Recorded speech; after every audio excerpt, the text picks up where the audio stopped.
Talk Show. Recorded live. Good morning, good afternoon, or good evening, wherever you may be across the nation or around the world. Once again, you are listening to the VMware Communities Roundtable podcast. This is podcast number 609. My name is Eric Nielsen, and today with me, I have my regular co-host, Corey Romero. Today is Wednesday, June 22nd, 2022. And on the show today, we're going to be talking to Michael Gosh. He's staff engineer, CTO, Advanced Tech Group, knows a lot about Kubernetes, vSphere, has had a long career. We'll talk to him about his career, get to know a little bit about Michael. He's a code coach. And then we're going to be talking about a project, the Event Broker appliance, I think it is EBA. We're going to talk to him about that. I think he's been doing that with William Lamb and the community. So we'll get to talk to him about Kubernetes, vSphere, his career arc, as well as the Event Broker. And then maybe we'll pick through some of his blog articles because he has a rather interesting blog out there, and we'll talk to him about his blog as well.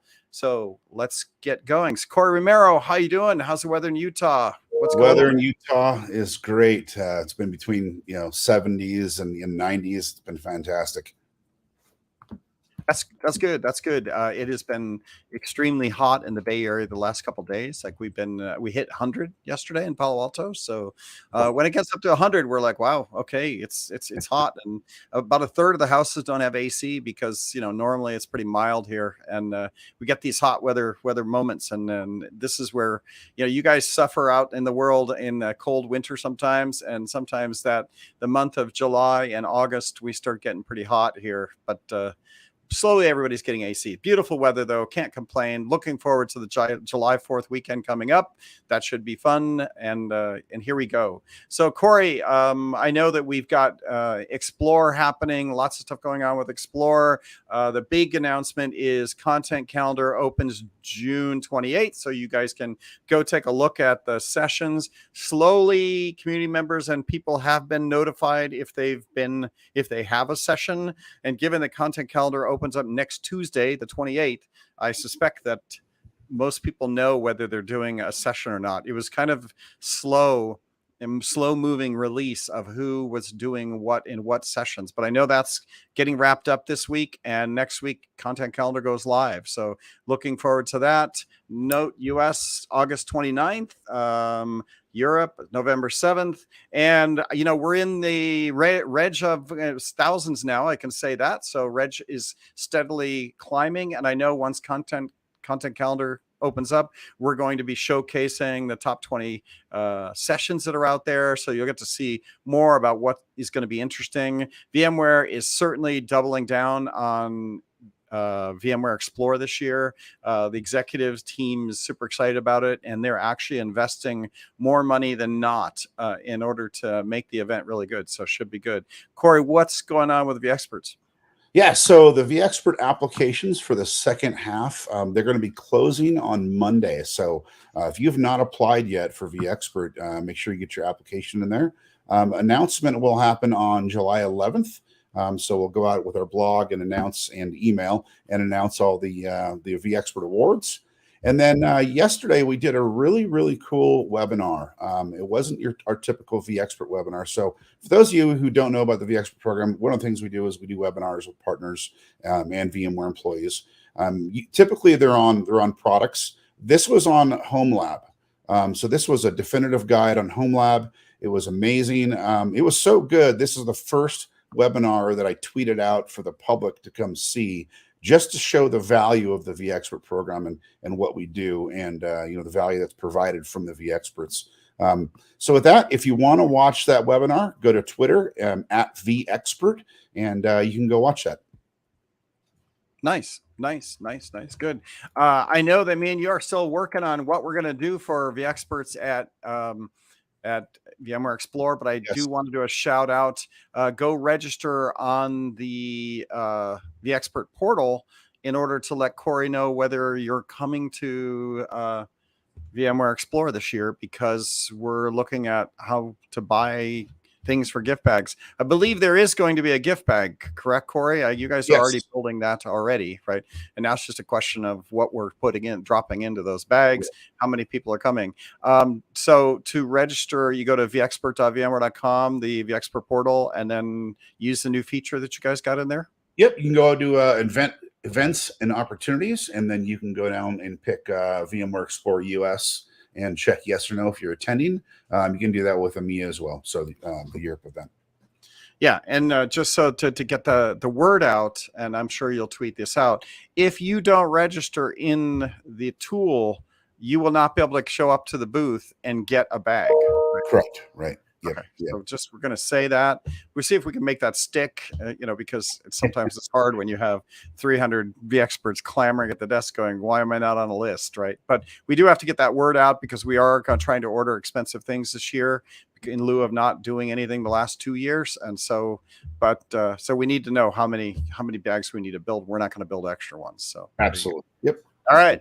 With that, I would say let's introduce Michael Gash. So, Michael, welcome to the podcast. Great to have you on. We always start with tell us a little bit about yourself.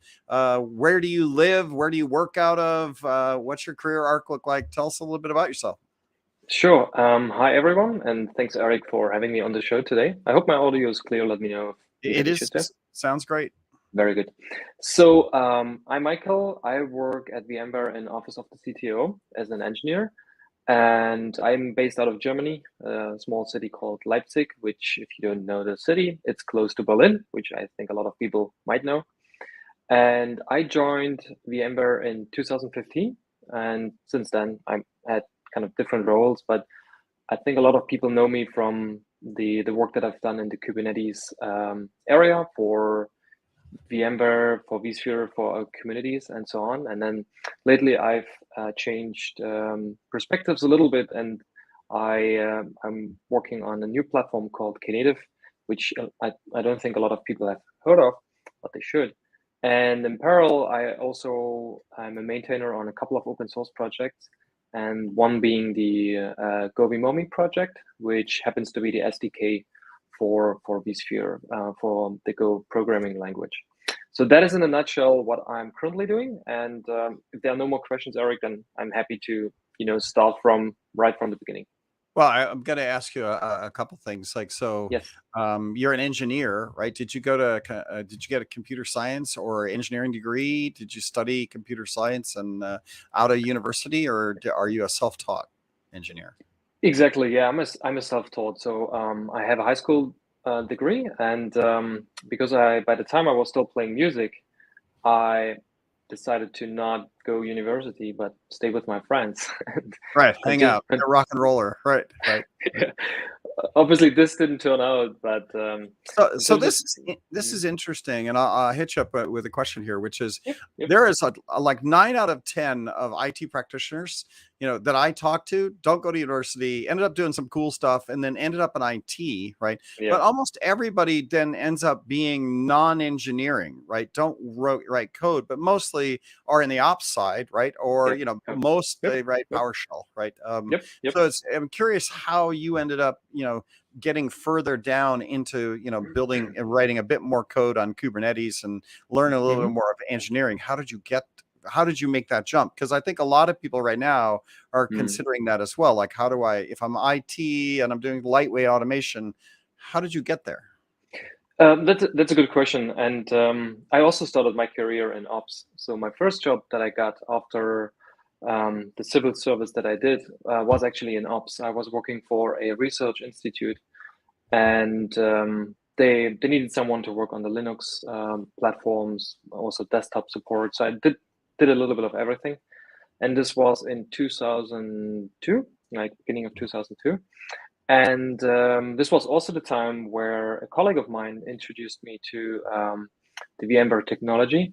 So he was using the GSX server, and then later we started using the virtual infrastructure, which then later became VI3 and then vSphere stuff. Right. And this is kind of where I also touched base first time with VMware products, like the workstation on my machine, but then also in the data center as well. But I was not in charge of the platform. I was still in charge of the Linux systems, the storage backends, and so on. And yes, I was in operations, basically. I was not in engineering. I was fixing stuff that people tend to throw over the wall or over the fence, and just trying to keep the lights on the systems. And also my training program that I did, around computer science. So, in Germany, there's kind of two branches that you can pick. If you're not going for university, you typically go for a training program, which is almost like a states program.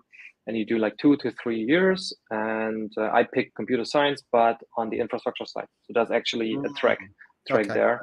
And because the other option would have been application development. And I was like, no, I'm not a developer. I'm not an engineer. I'm not getting this Java. By the time it was Java stuff. Right. So that's why I decided for ops. And I always had a fable for like networking and hardware and wiring stuff. So to give you the first answer to your question, I did not have an engineering background until then. Recently, I entered the engineering space. So I'm going to pause you for a second if you have a question. No, it's fascinating, and then I can see getting into the CTO office is that's like quite a track. Continue on. Yeah, and I'm grateful to have this opportunity at VMware. So after I think I spent 7 years at the research institute in different areas, and I specialized in some of our larger Linux server fleets and file systems, parallel file systems. If people have heard of IBM GPFS, and that's kind of the stuff that I've been doing. And the reason was, so it was a research institute, and the profile we had was in the area of human evolution and anthropology. And so we had a lot of researchers which went out, mostly to Africa and to collect bones and, take pictures of bones and 3D models, etc. And you can imagine that also as all this, like the CT scanners that they took there, they progressed over the years with more like fine-grained cameras and optics. The data just kept exploding and growing. And so my job was basically to build these, like, by the time it was terabytes, these days it's like petabytes, platform that keeps up with the scale of I got physical data copies, like literally tapes that they sent over post and mail. And then I had to, plug them in. This was pretty fun. And one anecdote that I had there, which I will never forget, because often, we are in IT and we do the IT work, but we are not really interfering with the business a lot, right? But at the institute, because I was close with the researchers, there was like no hierarchy in between. It was pretty flat. And one day, someone called me in his office, and they had mammoth hair, or he had mammoth hair on his desk, and said, "You want to touch it?" I was like, "What's that?" Because it looked like just hair, right? Sure. Hair. And so it's like, this is mammoth hair. This is like real hair from like 20,000 years ago. You can touch it. Like, what? And I will never forget this moment, because it felt like you were like literally touching history of an animal which lived long before. And there were a lot of good discoveries that were made at the institute. So we also got a lot of good funding, and so I got a lot of money to buy these toys and systems. Right. So I would say that was the first large career area or step that I had at this institute. And over time, our vSphere infrastructure also grew at this company, and so I was also more involved there. And I felt, okay, this is something. This was like 2006, 2007ish. I felt, oh, there's something coming now. This is not just like toy for some database apps, maybe, but also like any app, if you will, the whole virtualization, and then later a software-defined data center. And I, by the time my girlfriend, she had to move from our current city, she moved to Munich, Bavaria, and the beer Oktoberfest, this city. Good place to be. Yeah, totally. And so she had to move to Munich, and so I had to also move, or I wanted to move, and I had to find a new job there. And I got a job in a company which were doing consulting around virtualization, and so they were looking for VMware specialists, and they had a lot of positions open because there was a huge demand. This was in 2007, 2008. Sure. Yep. And I applied there, and I got the job, and then they immediately transferred me to an insurance company. It's called Allianz. It's a large global insurance company. And so I was working there as a level 3 architect and engineer on their vSphere platform. So did you marry this girlfriend, or because you gave up working with mammoth hair, right, to go to an insurance company, right? That's quite a gap there. So I hope she was worth it. Yeah, totally. Yeah, we have 2 beautiful kids. Sometimes crazy, but it worked out well. Yeah, totally. Okay. And then we actually moved back to Leipzig. because of family and friends. Cool. So yeah, I worked there in the insurance company. Life was good, like it was large scale. I learned a lot. But a former friend of mine, which I was working with at, or who I was working with at the research institute, he just got a job at Dell Computers, and I think also 2007 or so. And then he called me. He's like, "Hey, Michael, we are looking for someone in Bavaria doing like Dell infrastructure solution sales. Would you be interested in?" And I trusted him, and so I got. I was just a short time, a year or so, in the insurance space, and then I switched roles to become a field engineer for Dell, working on the infrastructure business, but also on the virtualization side. So they were looking for someone who has VMware background, but also infrastructure background. And I had both. Given that at the research institute I did infrastructure, and then later I did VMware. And I spent 7 years at Dell, mostly in the infrastructure space, and then later in the Citrix VDI space, right? So VMware had Horizon, Citrix had the terminal service business, and then also the VDIs and desktop and all the stuff. And I kind of specialized a little bit in that area. I was believing that, the year of VDI is coming, VDI on the desktop. And I think I spent also 7 years at Dell in these kind of different roles there, until I got a call from a colleague who was working at VMware in Germany. And he said, "Look, you have VMware background. We know you do Citrix. We're competing with Citrix, obviously, in the VDI space. We would love you to join the team. It's a great team." And so after 7 years, I joined VMware in 2015 as a field engineer. They called it a core engineer. So basically you would do everything, which is like software-defined data center, the end user computing business, and automation, like vCloud Suite, and this kind of stuff. And I think this was almost 2 years I was in the field role. But right from the beginning, where I started at VMware in 2015, I got in touch with Kubernetes.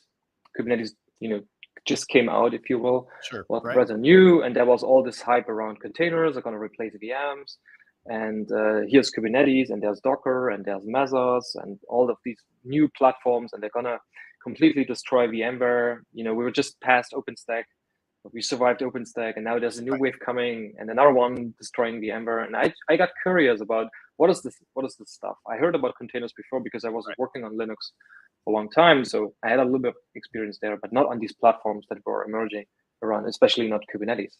So I started looking, and initially I was even more on the Mesos side. So for people on the call not familiar with Mesos, think of it as the predecessor, if you will, from a timeline perspective, to Kubernetes. So it was large scale container-based orchestration.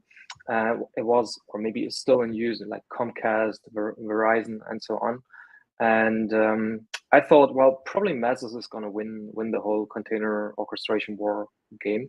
So I spent more time on Mesos, but I saw Kubernetes raising, and a lot of people, like the community, growing like crazy. And I felt, okay, maybe I'm riding a dead horse here. And it turned out it was a dead horse at the end of the day, but I felt the technology of Mesos. I was really intrigued by that. But I also had to, take a look at Kubernetes now, because everyone was talking about Kubernetes or asked me for an opinion on Kubernetes. And by the time the documentation because it was also very fast moving, there wasn't a lot of documentation, or it was outdated.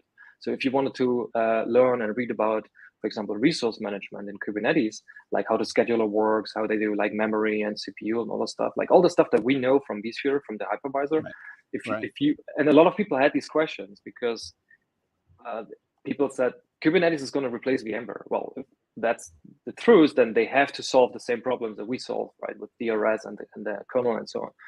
And so the documentation was a little bit outdated. And the only way you could learn Kubernetes was reading the source code. And Kubernetes is written in Golang, the programming language that Google created in 2008 or so. And it looks a little bit like C. So if you've seen C, the programming language before, then you might be able to read it. But me, I didn't have an engineering background, and so I went through the source code and was like, oh, I'm not getting it. So the only way to understand Kubernetes, what for me was to understand Go. So I basically had to learn Go and Kubernetes in lockstep. And I went down this rabbit hole. It took me quite some time, and this was like in parallel to my day job at VMware in the field, right? So I had a quota. I had to, close deals, obviously. Yeah, right. Yeah. And I told my colleagues and also my manager, Wolfgang, if you're listening, you're an amazing person. I told them that I felt like Batman during the day. I was Bruce Wayne selling stuff, and in the night I became Batman and went deep into this kind of new world of Kubernetes and Golang. And it really helped me, and I got really curious, not just on the Kubernetes side, but also on the Go programming side, because I felt, oh, well, actually, if you know the language, then, and if you read source code, you start seeing patterns. Oh, that's how they do an HTTP call. That's blah, blah, blah. And I, at that point, I felt the power of being able to write code or software. Right. I obviously I did Perl and Bash and a little bit of PowerCLI throughout my career, but I would not necessarily say that this was serious software engineering that I was doing there. It was scripting, right? And it did the job, and it worked. Is Go compiled or is it interpretive? Compiled, yeah. Compiled. It's a very, like, these days it's very famous for being compiled, and you compile it.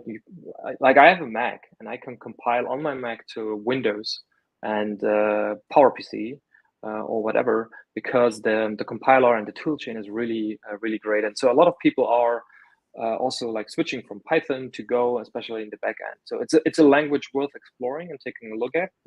Right. I have some friends also with an ops background looking at the language like, oh, I'm never going to get it. And I said, like, well, I understand it, and I don't have a background in software engineering, so it just takes time and curiosity, and to play with it and learn it by doing. Actually, it's actually a good way, because you can set your own pace. If you're learning, if you're playing at night, nobody's pushing you. You're doing it because you find it interesting, and the more you get into it, the funner it is. And then no one's yelling at you if you make coding mistakes. Right? Exactly. And then I found these differences between the Kubernetes documentation and what is in the source code. So I started contributing and raising issues and getting more familiar with the whole GitHub pull request style of doing software development in open source. And because Kubernetes was already so big, I focused more on the scheduling and the resource management side, because that's what I knew from vSphere before as well. And so that was the area that I specialized in. And instead of seeing something that would destroy VMware, I actually saw something that enriches our platform with higher level abstractions, but not necessarily replaces it. There's a lot of stuff that vSphere does well, and even better than Kubernetes, and vice versa. And because I was in my team, they made me a subject matter expert, an SME on Kubernetes. So I was pulled in a lot of other customers and like global learning projects. From what customers are doing at the same time, right? Yeah, exactly. That was also great. So I had my own customers, but then I was pinged from US customers. Because I was in Germany, I didn't have US customers, but then I got pings there, and I started helping out. And I met someone at VMware on our social cast platform. By the time we had this like internal, like Facebook, mini Facebook, and there was a lot of chat and idea exchange and vibe around all these new cloud native topics coming up. And so I became a friend with Emad Benjamin. He's also like a long-term. I know Emad well. I worked with Emad in the early days on Communities. He's awesome. Exactly. He's amazing. And he also was progressing in his career and taking on more responsibility and people in different area. And he asked me to join the VMware Customer Success Organization, because they were looking for someone who has like an engineering background, but also operational background, and is specialized in Kubernetes and these kind of new technologies, and vSphere, obviously. And so I joined that team in 2018, I guess. And there I was basically working globally with our largest customers on designs, but also escalations, and some of the myth of, we're going to replace VMware with bare metal and Kubernetes on bare metal, and that's what we're going to do. And I was having a lot of these conversations, and I found always these same patterns where there's the VMware team, the vSphere team, these customers, and they are super smart people, but they never heard about Kubernetes before, and so they couldn't defend against these claims coming from other teams, typically the Linux team or application developers. There's always people out there trying to take charter. Yes. And so I saw that pattern of these smart people knowing scheduling, resource management inside out, but just on the vSphere side, not necessarily on the Kubernetes side. And then all these myths of forget VMs, here's containers, way better, smaller, more lightweight, isolation, blah, blah, blah. But things didn't add up for me, because if you look at how containers work and how they are represented in the kernel, they are actually not necessarily more secure. They are more lightweight because that's their model, but not necessarily more secure by default, I would say. And I had all these conversations, and I kept repeating myself, no, it's not going to replace vSphere. Actually, it's better together. And I started to give talks, and then also at VMworld later on, the Kubernetes and vSphere better together story. And I focused a lot on resource management, availability, and these learnings from customers. And I also wrote some documentation, internal documentation, which later became white papers on, hey, Kubernetes runs well on vSphere, and some other work. And I was also working with by the time it was called Project Pacific, but now it's Tanzu Kubernetes on vSphere, the TKGS, the integrated vSphere, the integrated Kubernetes in vSphere. So a lot of these engineers were working with me because I had the customer feedback and interaction, and also the knowledge in specific areas there, which I think at some point might also have at least influenced or helped the engineering teams to make the right decisions there. So I'm going to pause here for a second. This is still not Octo, but the Kubernetes side. Yeah, but it's great because I think this has actually more important. I might just go relabel the podcast later, just because I think everybody struggles with all right, I'm vSphere and I'm dealing with vSphere. I do automation, but how did you get there, right? How did you end up deep into it? Now I completely understand, right? It was there wasn't enough documentation on Kubernetes, and because there wasn't enough documentation on Kubernetes, you became somebody that understands how to program, right? Because it was lucky how you got there. Yeah, totally coincidentally. And I think what people can take from this call is that don't think just because you don't have an engineering background, or you didn't go to university and learn it, it shouldn't lock you out from learning a programming language. And I have a lot of good friends and colleagues at VMware, which we'll cover in a bit, about how they also made their leap into programming and more advanced of these topics, which they were I will never get this. Right.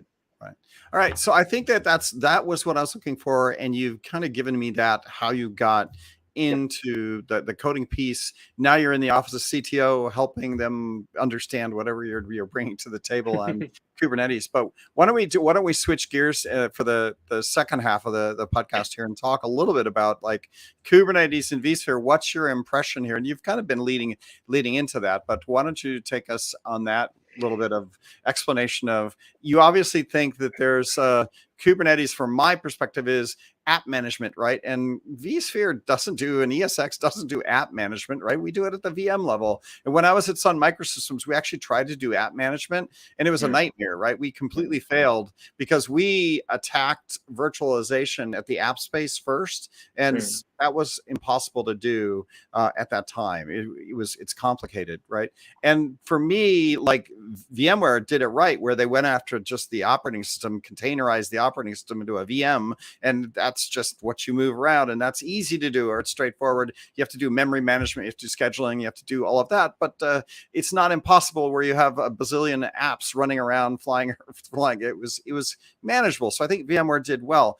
For me, Kubernetes then is more of a framework that is managing the apps, right? And tackling that harder problem, which is managing all, especially when you get into microservices and broken up little tiny components of apps. Or back in the old days, Sun did like network objects everywhere and Neo, something like that.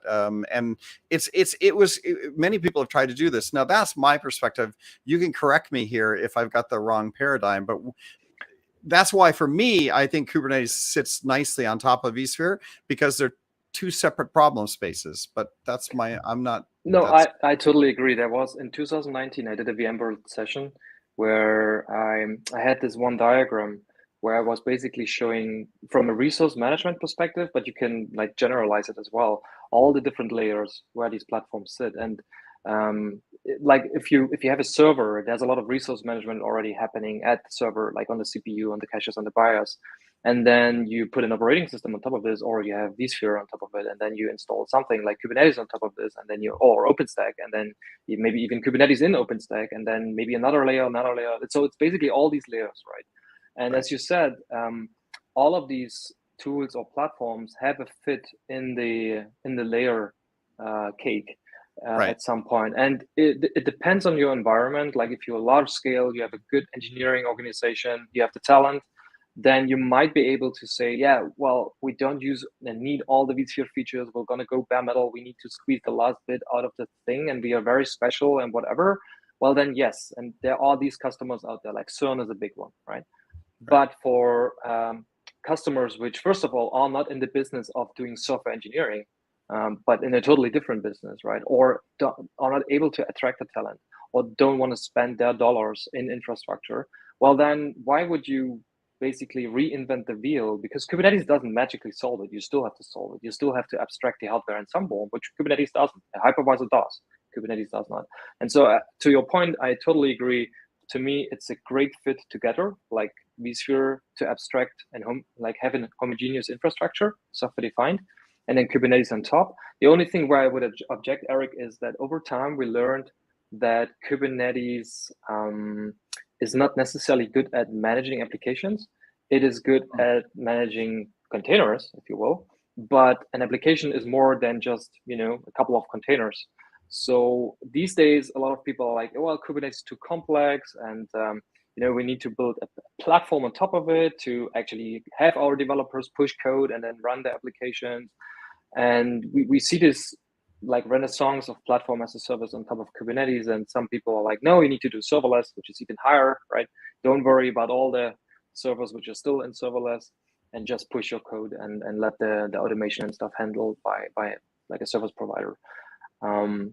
So even Kubernetes kind of fit. Yeah, that's right. I don't know much about this while you're here, but from my layman's perspective, it seems like there are a lot of interesting companies that have crazy names that are filling out these gaps above in the application layer space. True. Exactly. There's this sometimes joke, but also landscape that the Cloud Native Computing Foundation, where Kubernetes is a project, and they have created, and you see this large, like huge, I don't know, picture or diagram with tiny logos filling like observability, tracing, logging. And yes, and well, now tell me that this is simpler than running something on vSphere.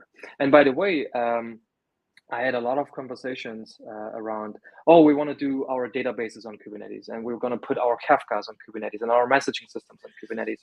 And I was like, why? I mean, it runs well on a VM. It's got all these glorified benefits of HA and storage abstraction and like a distributed file system.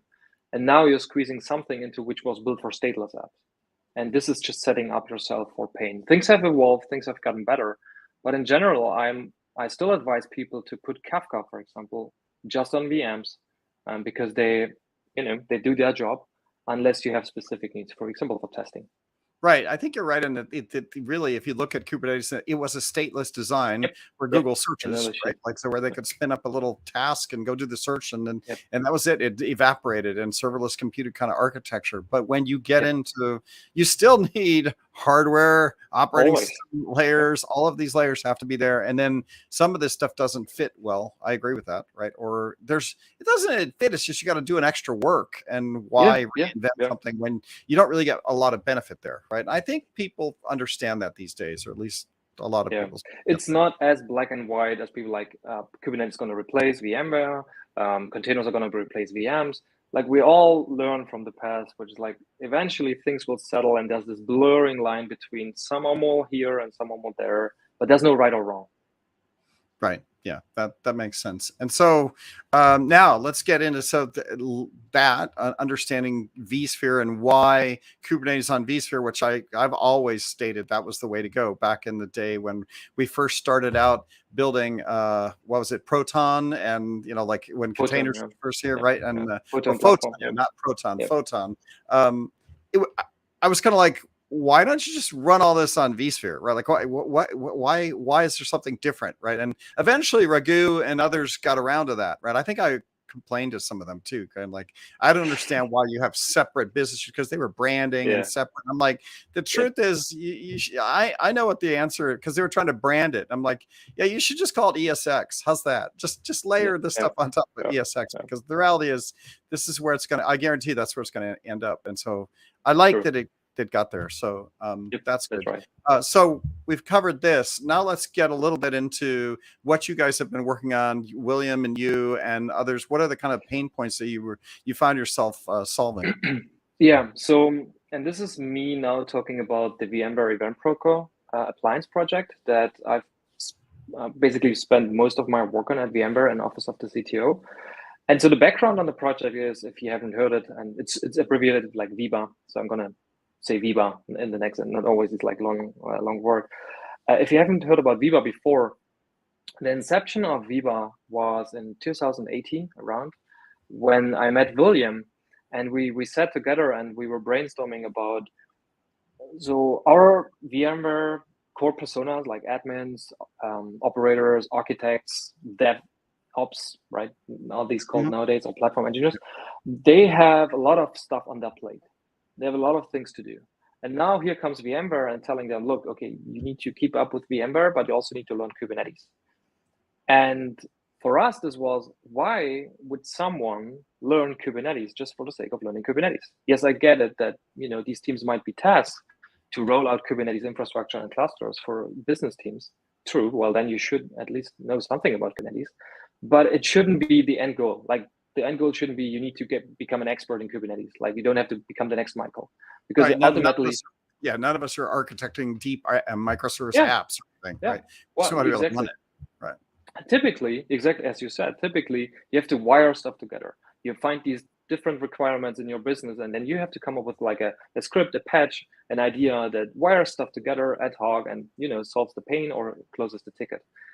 And we were looking at where the industry is going. And yes, there was all this hype around serverless already on AWS, and AWS Lambda, like function-oriented runtimes. So just write your code and then we magically execute it for you. But the essence of the whole idea was that instead of writing imperative logic, which is like, I need to go to vCenter, read all the VMs, see if they are powered on. If not, I'm going to power them on. That would be like imperative logic. The inverse in the serverless world or in the VBA world is you just wait for an event to happen, which, for example, say this VM got powered off, and then you react to it. Now, there's a lot of benefits in that. And so we did a comparison of, and especially William, because he has a lot of knowledge in PowerShell, PowerCLI, right? So he definitely knows how to write this stuff. And I was also looking at some of his code that he's been doing, and he was very helpful in advising and saying, there's so much stuff that I have to write just to figure out which VM is on or off.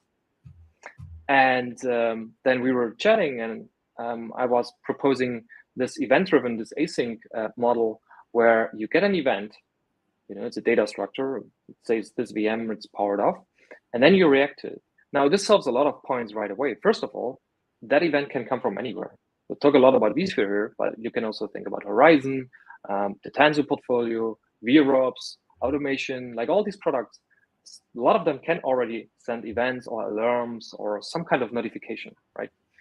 And so the benefit first is that you can standardize a lot there. Second, you don't have to become an expert in understanding the vSphere APIs, because if you want to be efficient in, using our APIs and doing proper authentication and not kill vCenter by hammering it with all your requests and saying, is it on, is it on, is it on, is it on, is it on? The inverse model with the the event-driven, is that the system will tell you. And so we built this appliance, the VMware Event Broker appliance, that sits in front of all these different systems like Horizon and vSphere, and then just listens for events from these systems. And it invokes your logic. And your logic is literally just the code that you will execute. For example, send it to Slack. This VM is powered off, send it to Slack.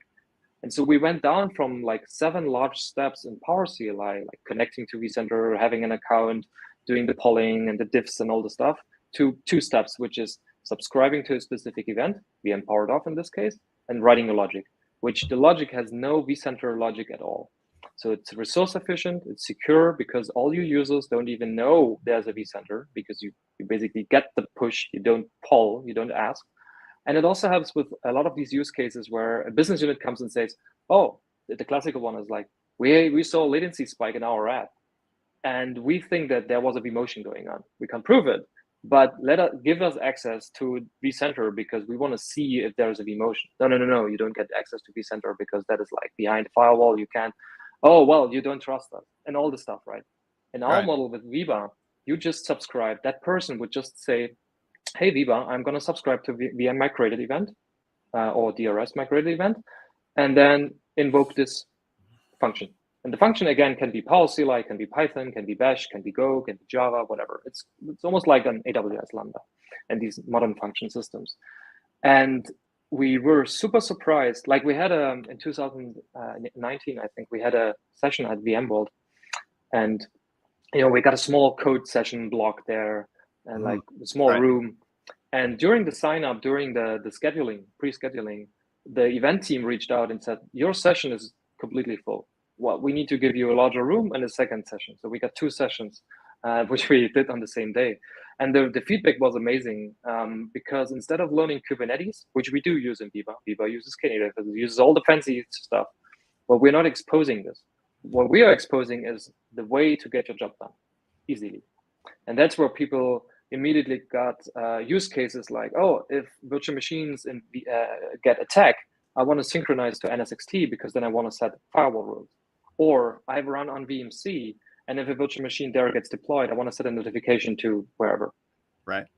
I love this, by the way. I totally get the concept, right? It's easy. I'm a scripter, right? But then when you start talking about needing to contact each one of the services that I want to, engage with, I got to write all this code just to go query, right? And then I have to hit a loop, and I have to have like a whole game framework in order to go through a loop to go, figure out what my frame rates are to go check everything. But if you have an event now in Windows programming, most programming languages, they have an event broker that you set up in the compiled language to get my mouse clicks. True.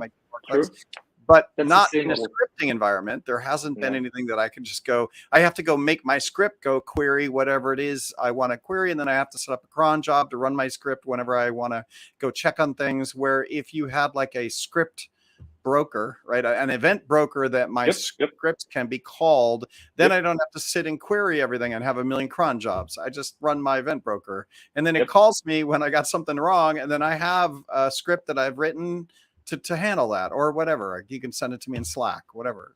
That's exactly. Cool. I just came from the Kubernetes conference in Valencia, and there I gave also a talk on how the Viva thing helps you with Kubernetes on vSphere, because ultimately you have these 2 layers of resource management, right? So Kubernetes does scheduling, vSphere does scheduling, but they don't know about each other. And so as VMs migrate, Kubernetes has a different view of where your workload actually is. And there's ways to mitigate. One is you write a tiny function in Viva, which sends you a Slack notification that the virtual machine is not running on a preferred host, for example, and things are out of synchronization. Or you can even remediate and say, oh, move that back, for example. And so you get these like Slackbot integration kind of styles. And I always joke that the elastic sky is the limit in terms of the imagination for what you can solve with this approach. And again, its security is improved. because you don't need access to vCenter. And the resource efficiency as well, because now imagine you have hundreds of scripts asking for, is this VM on or off? Well, in our case, we just multiplex the event. There's one connection to vCenter. So if you guys are listening to this, VMW Event Broker.io is their site. Go check it out. I just want to say that because if you're listening to this and he calls it, what do you call it? Event Broker? Viba. Viba. Yeah, Viba. You got rid of the E and just said VBA for Viba, Event Broker Appliance. So a VMW Event Broker.io. And then obviously you have sessions. So you can go look at VMworld last year before. You can probably go look for Michael Gass and see sessions on that. You can get tied into this. So that's actually really, really neat, right? Like, and I could see this making you a little mini rock star in the William Lamb, land of in his shadow. Right. And I'm seeing my camera is blurring me. I'm sorry. Yeah, that's okay. Everybody listens to this on iTunes anyway. Okay. So cool. we only get like 100 people come watch the actual video, and most people fall off on the video. There you go. See, now you're focused again. I'm not going to move anymore. Yeah. But anyway, that's neat, right? And are you guys continuing to add functionality to it? Does VMware support this project, or is it? And are you in the CTO just to support this project, or do you do other things as well? Yes, good news. Well, that was like, there's always two questions that we get when people see Viba. First one is, which event sources do you support? I want NSX, I want ABC, right? Sure, right. So we're continuously adding and working with the product teams, to also have them emit events, because the whole thing is just useful as long as you have stuff sending events. And then the second question is, I'm using Viba, it works, it's great, but I want support. And so we were lucky that we worked together with the Tanzu team at VMware in our modern applications business group. And so a lot of the Viba code actually got added into the Tanzu portfolio.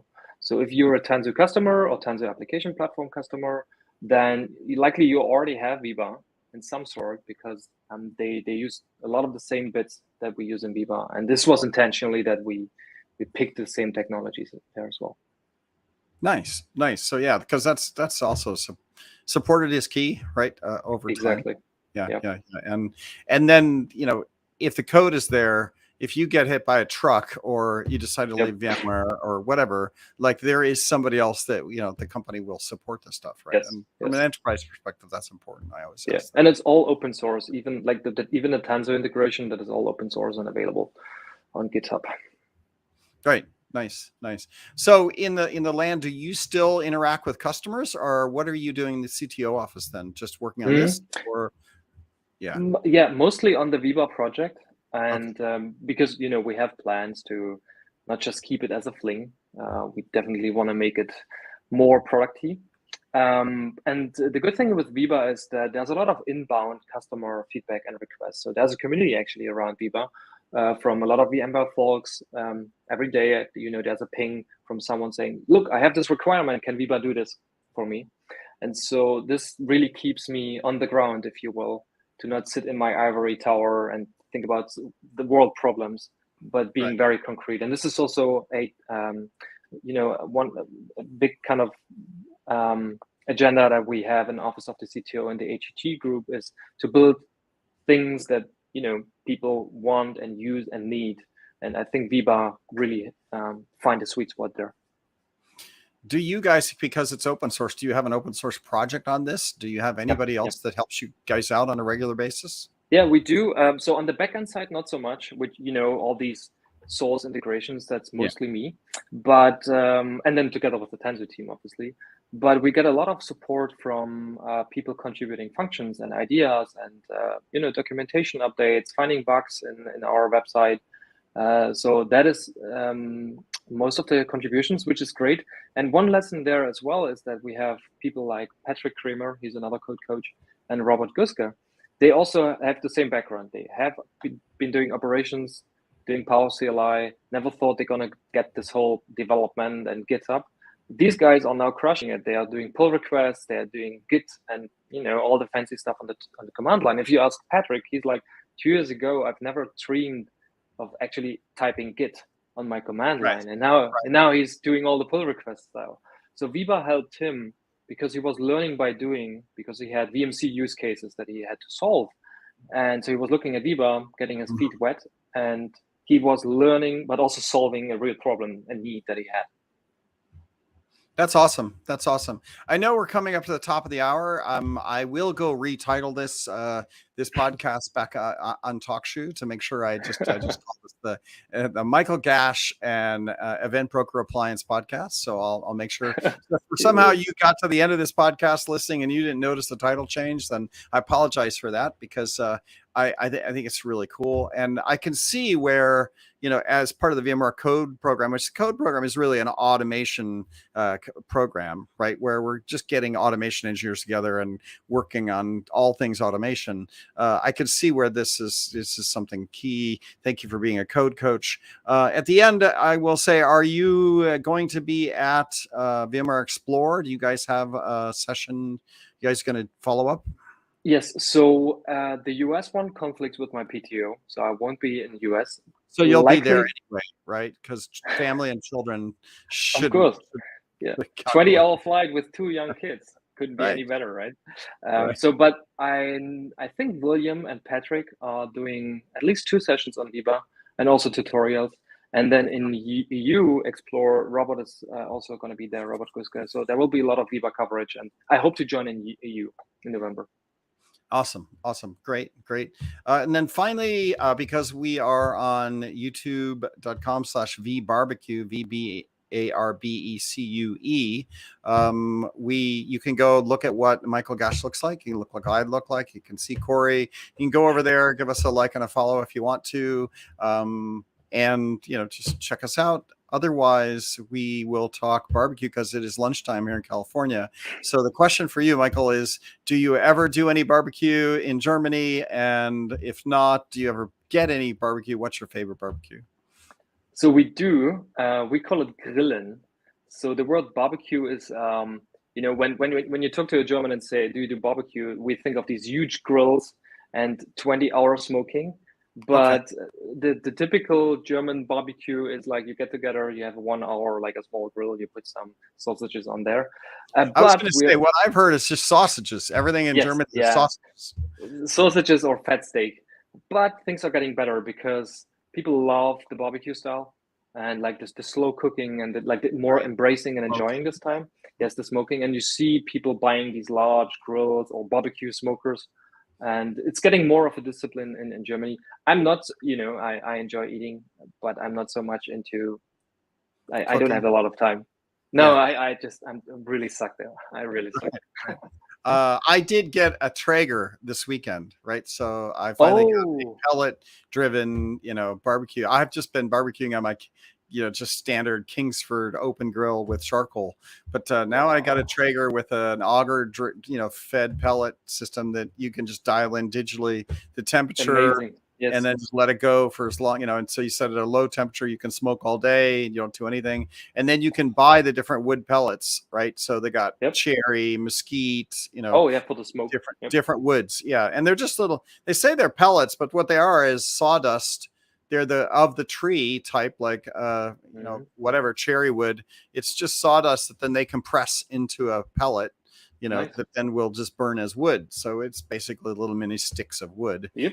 They call them pellets, but wood. And then you're, instead of using charcoal, which is just charred wood, you're using the wood itself, feeds it, burns it, keeps it burning. So I'm looking forward to that. Going to do some ribs. Oh, this sounds great. Smoke it for half a day. All right. Well, Michael Gash, what you are on Twitter at EMBANO1. Is that right? Long story. Yeah. What's the story? You got to. It's a very long story. People just remind. It's called EMBA01 because there was another EMBA, and so I had to make it a number 1.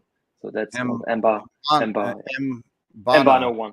Yeah, EMBA01. All right. Next time you're on the show, we're going to start with what is the long story on your Twitter handle. Thanks for coming on the show, sharing, your career journey. It was fun to hear that, how you got here. I appreciate you opening up and telling us that. And that's super cool. And thanks for being a code coach. Thanks for coming on. And we'll see you at VMware Explore in Europe, possibly. Till then, Have a great day, everybody. We'll be back again next week. Thanks, Eric.